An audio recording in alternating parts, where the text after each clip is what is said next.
Question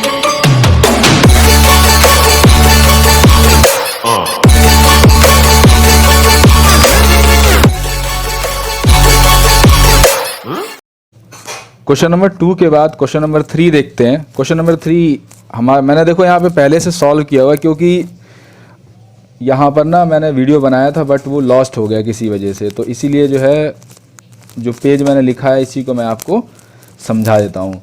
तो देखो ये जो क्वेश्चंस हैं ये भी काफ़ी अच्छे क्वेश्चंस हैं और इस टाइप के क्वेश्चंस पेपर में पूछे जाते हैं। वैसे थर्ड क्वेश्चन तो बहुत सिंपल है।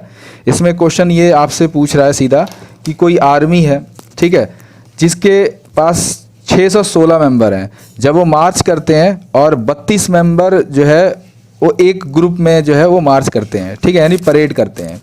तो ये क्वेश्चन पूछ रहा है कि जब ये 32 मेंबर जब परेड करेंगे और 616 मेंबर्स हैं, तो ऐसे कितने कॉलम्स बन जाएंगे जब वो एक साथ चलेंगे। आपने देखा होगा यूजुअली कि जो आर्मी वाले होते हैं जब वो एक जगह से दूसरे जगह मूव करते हैं तो वो लोग इस तरह से कुछ कॉलम सा बना के चलते हैं, ऐसे एक ऐसे ये लाइन सी सीरीज़ आपने देखी होगी। यहाँ पे पर्सन्स होते हैं और वो एक के बाद जो है ये एक साथ सारे लोग चलते हैं। तो हमें इन कॉलम्स को निकालना है, ठीक है। तो बेसिकली यहाँ पर अगर आप HCF कैलकुलेट कर देते हैं तो आपके पास नंबर ऑफ़ कॉलम्स आ जाएंगे। तो वैसे ही देखो HCF निकालना है, सबसे बड़ा नंबर देख लो और छोटा नंबर। तो छोटे नंबर से बड़े नंबर को आप डायरेक्टली डिवाइड कर दो। डिवाइड करने के बाद देखो मैंने आपको सिखाया था डिवीज़न कि 616 है और जो 616 है 616 जो है यहाँ पे 32 के टेबल से मैंने इसको डिवाइड किया था। डिवाइड करने के बाद यहाँ पर जो है ये 608 आया था मेरे पास, ठीक है। अब डिवाइड मैंने कर दिया था, यहाँ पे लिखा नहीं था, क्वोशिएंट 19 टाइम्स से लिखना था, मैंने यहाँ लिख दिया ये, ठीक है। तो ये यहाँ पर आ गया। और देखो जब तक ज़ीरो नहीं आता तब तक हमको डिवीज़न करना पड़ता है, क्योंकि हम यहाँ पर HCF को कैलकुलेट कर रहे हैं, ठीक है। तो अगेन मैंने क्या किया, जो ये 32 है इस 32 को यहाँ लिखना पड़ेगा और यहाँ पर लिखने के बाद जो है ये 32 है। अब 8 के टेबल से इसको डिवाइड करेंगे तो 8 के टेबल में 4 टाइम्स में 32 जो है वो आ जाता है। और यहाँ पर देखो डिवाइड करने के बाद 0 आ गया। तो मैंने आपको लिखना भी सिखाया था कि कैसे इसको लिखते हैं, A बराबर BQ plus R, BQ plus R। तो A की वैल्यू ये रही 616 और B की वैल्यू 32 और Q की वैल्यू 19 और R की वैल्यू 8। अब ये जब यहाँ पे रिमाइंडर 0 नहीं हुआ तो मैंने दोबारा यहाँ डिवाइड किया था और उसको दोबारा से यहाँ पर लिखा, ठीक है। तो जो यहाँ पर बच जाता है ये जिससे आप डिवाइड कर रहे हो वही इसका HCF होता है। इसका मतलब क्या है कि जब ये लोग मार्च करेंगे 616 मेंबर, 32 जो है लोग एक ग्रुप में होंगे, तो वो ग्रुप कितने आपको मिले 8, यानी 8 ऐसे ग्रुप होंगे जिसमें एक ग्रुप में 32 लोग होंगे और टोटल लोग कितने थे 616। तो इस तरह से क्वेश्चन लिखा जाता है, सॉल्व किया जाता है, सॉरी, ठीक है। तो अगले क्वेश्चन की तरफ चलते हैं, क्वेश्चन नंबर 4। अब अगर आप क्वेश्चन नंबर 4 को देखोगे तो ये भी बहुत ही अच्छा क्वेश्चन है, बहुत इंटरेस्टिंग क्वेश्चन है। क्वेश्चन ये कह रहा है कि use Euclid's division lemma to show that the square of any positive integer is either of form 3m और 3m plus 1 for some integer. यानी कि इंटीजर m के लिए आपको इसको सॉल्व करना है और इसके स्क्वायर को आपको यहाँ पर शो करके दिखाना है। लिखा है ना कि show that the square of any positive integer is either of the form of 3m और 3m प्लस 1। तो देखो वही क्वेश्चन जैसे हम स्टार्ट करते हैं कि लेट, मान लेते a कोई पॉजिटिव इंटीजर है और b की वैल्यू आपको दी हुई है, क्योंकि ये फॉर्म मैंने आपको बताया था a बराबर BQ प्लस R, जिसमें a हमारा पॉजिटिव इंटीजर है। ये पिछले क्वेश्चंस में मैंने किया था, वही चीज़ मैंने आपको यहाँ बताया। यूक्लिड डिवीजन लेमा को यहाँ पर अप्लाई करते हैं यूजिंग यूक्लिड्स डिवीजन लेमा। तो a बराबर 3Q प्लस R, यानी b की जगह 3, ठीक है, q और r, जिसमें q की वैल्यू 0 के बराबर हो सकती है और 0 से बड़ी हो सकती है, बट वैल्यू छोटी नहीं होगी। अब यहाँ पर आप देखोगे जो रिमाइंडर है, रिमाइंडर की वैल्यू हमारी 0, 1 और 2, क्योंकि जो r की वैल्यू है वो 3 से 0 के बीच में है, ठीक है। ये हमने वैल्यू डिसाइड कर ली, ये वैल्यू हमें दी हुई है। तो हमारे पास जो वैल्यूज निकल के आएंगी वो कैसे कैलकुलेट होगा, देखो मैंने आपको रफ वर्क में यहाँ करके दिया हुआ है कि a बराबर BQ प्लस R फॉर्मूला होता है। r की वैल्यू अगर आप 0 रखोगे, a की जगह a, b की जगह 3 और q की जगह q, तो a बराबर आ गया 3Q। तो देखो a की वैल्यू हो गई 3Q। दूसरी वैल्यू a बराबर 3q और r की जगह 1, तो जो ये नेक्स्ट निकला उसको मैंने यहाँ लिखा। ऐसे ही अगले वाले को 3 वैल्यू से निकालनी है, a बराबर 3q प्लस 2, क्योंकि r की वैल्यू हमारे पास 3 है, तो तीनों वैल्यू लिख ली। अब इन्हीं का हमें स्क्वायर करके देखना है, यानी स्क्वायर स्क्वायर सबका कर देना है। तो a बराबर एक ये हो गया, a बराबर और a बराबर, तीनों मिल गया। a बराबर दिस, a बराबर 3q प्लस 1 और a बराबर 3q प्लस 2, इन सब का स्क्वायर करके देखना है। तो a स्क्वायर करेंगे, इसका मतलब इसका भी स्क्वायर होगा, तो इसका भी स्क्वायर होगा और इसका भी स्क्वायर होगा, है ना। तो वही मैंने लिखा a स्क्वायर बराबर 3q स्क्वायर। अब a स्क्वायर बार बार ना लिख के यहाँ पर और मैंने करके लिख दिया, ताकि इजी रहे, ज़्यादा लंबा स्टेप ना हमें मिल जाए।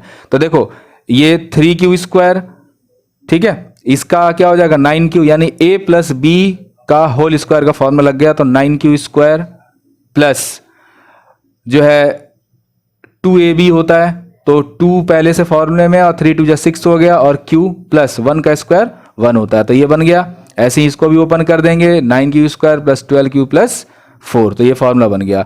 अब देखो इसको थोड़ा सा सिंप्लीफाई करने की कोशिश करते हैं। इसको हमने क्या किया, मैंने जो ये 3q लिखा हुआ था, इसको अगर आप ओपन करोगे तो ये ओपन होके आएगा 9q स्क्वायर, ठीक है। जब हम इसको ओपन करेंगे तो ये आ जाएगा 9q स्क्वायर, और इसको मैं ऐसे लिख सकता हूँ 3 इंटू 3q स्क्वायर, है ना। तो वही चीज़ मैंने यहाँ लिखा हुआ है 3 और ब्रैकेट में 3q स्क्वायर यहाँ पर लिख दिया है मैंने, है ना। और दूसरा इसमें से भी कॉमन निकाल लिया, इसमें से भी अगर आप 3 कॉमन निकाल लोगे तो यहाँ 3 बच जाएगा q स्क्वायर, और यहाँ से 3 कॉमन आ गया तो सिर्फ 2 बचेगा, क्योंकि 2 3 जा 6 और 3 3 जा 9, और बाकी जो 1 था वो एज इट इज़ मैंने रख दिया।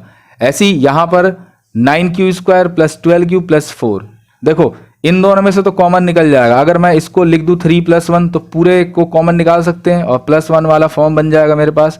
तो देखो 9q स्क्वायर 12q प्लस 3, तो इसमें से 3 कॉमन निकाल दिया, तो 9 में से 3 कॉमन निकला, यहाँ 3 बचा, 12 में से 3 कॉमन निकल गया तो 4 बच गया, और 3 बाहर आ गया तो यहाँ पे 1। देखो अगर आप ब्रैकेट ओपन करोगे तो 9 12 3 4 जा 12 और 3 1 जा 3 और प्लस 1 यहाँ पे।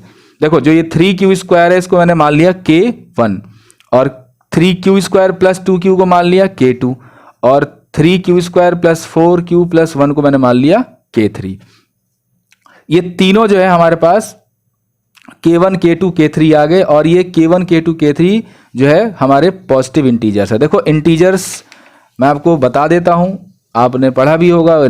अगर कोई नंबर लाइन है तो 0 से इधर जितने भी नंबर आए 1 2 3 4 5 6 these all are positive integers, और इससे पहले अगर नंबर लिखे जाते हैं -3, ये these all are negative integers, ठीक है। इसको हम इंटीजर्स बोलते हैं। तो मैंने यहाँ लिखा है सम पॉजिटिव इंटीजर्स। तो देखो यहाँ 3 बचा था, तो 3 और k1 है तो k1, 3 k2 और प्लस 1 जो यहाँ लिखा हुआ था 3 k3 और प्लस 1, तो ये फॉर्म क्रिएट हो गया। तो हम कह सकते हैं कि it can be said that the square of any positive integer is either of the form of 3m और +1, वो रहेगा यहीं पर, इंटीजर ही रहेगा। जब हम यूक्लिड से भी चेक करके इसको देखते हैं तो भी क्या आता है, वो इंटीजर जैसा था वो वैसा ही आपको वहाँ पर मिल जाएगा, ठीक है। तो ये जो है इसका सॉल्यूशन हो गया, जो क्वेश्चन पूछा था इसको सॉल्व कर दिया। और भी ऐसे क्वेश्चंस हैं, क्वेश्चन नंबर 5, इसको भी मैं आपको करके दिखाता हूँ। अब इसमें स्क्वायर था और इसमें क्यूब है। आप और भी क्वेश्चन कर सकते हो, एनसीईआरटी में दिया हुआ है। मैंने एनसीईआरटी खैर सारा एक्सरसाइज को 1.1 तो पूरा ही कराया सॉल्व। अब बात करते हैं क्वेश्चन नंबर 5 की। क्वेश्चन नंबर 5 में देखो, क्वेश्चन नंबर 4 में था स्क्वायर करने के लिए, यहाँ था क्यूब करने के लिए। तो use Euclid's division lemma to show that the cube of any positive integer is of the form of 9m plus 1 और 9m प्लस 8। इस फॉर्म में आपको लाकर दिखाना है। तो अगेन जैसे क्वेश्चन 3 में हमने लेट किया था, इससे पहले भी क्वेश्चंस किए थे उसमें भी ऐसे हमने लेट किया था, सेम थिंग यहाँ पर भी अप्लाई कर देना है। तो let a be any positive integer, मान लेते हैं ए कोई पॉजिटिव इंटीजर, एंड बी बराबर 3, इसको ओपन कर देंगे, ठीक है। तो मिल 3q प्लस आर के फॉर्म में आ जाएगा यूजिंग दीज वाला। तो यूक्लिड्स डिवीजन लेमा लगाते हैं, ये लगा दी, ए बराबर 3q प्लस आर, और आर की वैल्यू फिर से डिसाइड होगी 0 1 और 2 आ गया हमारे पास। आर की वैल्यू क्या आ गई 0 1 और 2, जिसमें q की वैल्यू ग्रेटर देन और इक्वल टू 0 और r की वैल्यू मैंने आपको बताया 0, ठीक है। r 0 से बड़ा और उसके बराबर हो सकता है और 3 से छोटा होना चाहिए, 3 के बराबर भी नहीं होगा। तो ए की वैल्यू डिसाइड होगी 3q प्लस 1 और 3q प्लस 2। ये वैल्यूज जो है आप समझ गए होंगे। ठीक है, अब चलते हैं इसमें आगे। तो every number can be represent as these 3 forms. तो जितने भी हम नंबर्स यहां क्रिएट करेंगे सब इसी फॉर्म में होने चाहिए। तो यहां पर पहला केस देखते हैं, केस नंबर 1 में वेयर ए बराबर 3q। तो इसका क्यूब करके देखते हैं, पिछली बार स्क्वायर किया था तो a का क्यूब किया, सबका क्यूब करके देखेंगे तो 3 यानी 27 क्यूब स्क्वायर। इसमें से आप 9, देखो इसको लिख सकते हो 9 इंटू 3 27 हो जाता है। देखो 27 इस तरह से है लिखा हुआ है, आप 27 को लिख सकते हैं 9 इंटू 3 इसका क्यूब, है ना। तो अब देखो इसमें से जब आप कॉमन निकालेंगे या इसको हटा देंगे तो आप इसको ऐसे भी लिख सकते हैं। ठीक है, और इसको मैं कोई वैल्यू मान लूंगा जिसको बोल दूंगा m, जिसको मैं क्या बोलूंगा m। अब m क्या है, अगेन एक इंटीजर होगा। ठीक है, अब m का देखो जब इसको हम इस तरह से शो करेंगे, m को ऐसे दिखाना है आपको यहाँ पर, ये इसलिए मैंने इसको बॉक्स में डाल दिया। दूसरे केस की बात करते हैं 3q प्लस 1 की। a बराबर 3q प्लस 1, तो a बराबर, अब इसका क्यूब करना है क्योंकि क्यूब की बात हुई है यहाँ पे, तो क्यूब किया इसका a प्लस बी का होल क्यूब। तो a प्लस बी का आपको पहले फॉर्मूला भी याद होना चाहिए। तो a प्लस बी का होल क्यूब क्या होता है, a cube plus 3a square b plus 3ab square plus b का क्यूब। ये आपको यहाँ पर अप्लाई करना है इस वाले क्वेश्चन में। ठीक है ना, देखो a का क्यूब यानी a की जगह 3 है तो 3 का क्यूब यानी 3 तिया 9 तिया, ऐसे क्यूब का मतलब 3 इंटू 3 इंटू 3 होता है, इसका मतलब होता है 3 का क्यूब। तो 3 3 जा 9, 3 जा 27, तो 27 और q है तो उसका क्यूब लिखना पड़ेगा प्लस 3। अब देखो 3a की वैल्यू हमारे पास क्या है 3q, तो यहाँ पे 3q उसका स्क्वायर और साथ में है b की वैल्यू क्या है 1, तो यहाँ क्या हो जाएगा 3 और 3 का स्क्वायर होगा 9q स्क्वायर इंटू 1, तो 9 3 जा 27q स्क्वायर प्लस 1। तो देखो वही चीज यहाँ मैंने लिखा है 27q स्क्वायर प्लस अब 3ab स्क्वायर, तो 3a तो 3, ठीक है ना, वो फॉर्मूले से a की वैल्यू हमारी 3q है तो 3 3 जा 9 और b की वैल्यू 1 का स्क्वायर 1 होता है, तो 9q प्लस, और यहाँ जो 1 था ये वाला, इस 1 का क्यूब करेंगे तो हमारे पास वैल्यू क्या आएगी, जब 1 का क्यूब करेंगे तो हमारे पास वैल्यू क्या आएगी 1 आएगी यहाँ पे। ओके, अब देखो आगे बात करते हैं, इसको लिखा थोड़ा सा सिंप्लीफाई कर लेंगे, यहाँ से 9 कॉमन निकाल लिया इसमें से, जब 9 कॉमन निकालेंगे तो 3q का cube plus 3q square plus q बच जाएगा, ये q है। ठीक है, ये सारे q हैं और प्लस 1 तो वैसे ही लिखा। अब देखो इसको भी एक अगेन हम m में स्टोर कर लें, m is an integer, again m की जगह ये हमें लिख देना है। ठीक है, ये वाली लाइन। अब उसके बाद अगले केस में देख लेते हैं, केस नंबर 3, क्योंकि तीसरा भी तो था a बराबर 3q प्लस 2, अगेन इसका क्यूब करते हैं, वहीं a प्लस बी का होल क्यूब दोबारा यहाँ अप्लाई करेंगे यूजिंग, ये आपको थोड़ा ध्यान रखना पड़ेगा, यूजिंग a प्लस बी का होल क्यूब। ठीक है, मैंने अभी फॉर्मूला लिखा था a cube plus 3a square b plus 3ab square plus b cube, ये फॉर्मूला आप अप्लाई करेंगे दोबारा से 27q का क्यूब, ठीक है, 54q स्क्वायर 36q प्लस 8। अब इसमें से फिर से कॉमन निकाला, इसमें से देखो इतने में से कॉमन निकाला है मैंने, इतने में से, है ना, देखो 3 9 जा और 9 6 जा और 9 4 जा, तो 9 सब में था तो 9 कॉमन निकाल लिया, यहाँ 3 बच गया, यहाँ 6 बच गया और यहाँ पे 4 बच गया। कुछ ये स्टेप ऐसे था, मैं यहाँ पे कर देता हूँ, देखो लिख देता हूँ इसको, 9 3 जा, ठीक है, और प्लस 9 6 जा,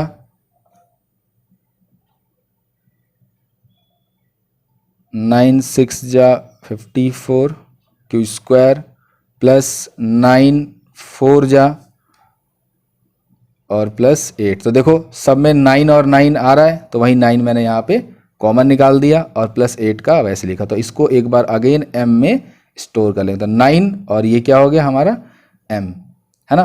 तो a क्यूब बराबर 9m प्लस 8। तो देखो यहाँ m की वैल्यू लिखा है, m is an integer such that m बराबर दिस। तो the cube of any positive integer is of the form m। मैंने सबके क्यूब करके बना के यहाँ पे क्यूब के फॉर्म में सारे वैल्यूज लिख दी, वहाँ पे स्क्वायर के फॉर्म में सारी वैल्यूज हमने लिख दी, स्क्वायर करके और फिर उसके फॉर्म बना के दिया था। तो ये हो गया एक्सरसाइज 1.1 का आखिरी क्वेश्चन। अब हम देखेंगे एक्सरसाइज जो है 1.2। अब देखो बच्चों, एक चीज़ मैं कहना चाहता हूँ कि जो भी वीडियोज़ अगर आप देखते हैं इसमें, तो आप वीडियो को पूरा देखा करो, क्योंकि अगर वीडियो आप थोड़ा सा देखते हो या स्किप कर देते हो उसको या आगे बढ़ा के देखते हो तो आपको समझ में कुछ भी नहीं आएगा उसमें, ठीक है। फिर कहोगे कि जो है क्वेश्चंस हमें जो है आ नहीं रहे हैं। तो मेरा आपसे यही कहना है कि जो भी वीडियो है आप उसको प्रॉपर देखो, ठीक है। और सीरीज़ में देखो, जो जैसे कहीं लिखा है पार्ट 1 पार्ट 2, तो आप पहले पार्ट 1 देखो फिर पार्ट 2। अगर आप श्योर हो कि आपको पार्ट 1 में जो बताया गया है या एक्सरसाइज 1.1 में जो कराया गया है उसको आप बिल्कुल कर पा रहे हो या सेटिस्फाई हो, कर लोगे क्वेश्चन, तभी आप नेक्स्ट में जाओ। क्योंकि देखो मैथ्स का 2 सेक्शन हो गया, एडवांस और बेसिक। तो बेसिक वाले भी पेपर इतने आसान नहीं आते, उसको भी क्वेश्चन करना, क्योंकि बेसिक वही रहेगा जिसको मैथमेटिक्स में दिक्कत होगी। लेकिन मैं यहाँ पे जैसे जैसे सेशन ये जो है आगे बढ़ता जा रहा है, मैं आपको क्वेश्चंस और भी अच्छे, क्योंकि अभी तो चैप्टर चल रहा है, जब चैप्टर्स ख़त्म हो जाएंगे तो रिवीजन के क्वेश्चंस भी मैं आपको कराऊंगा। तो ठीक है, मिलते हैं नेक्स्ट वीडियो में, बाय बाय।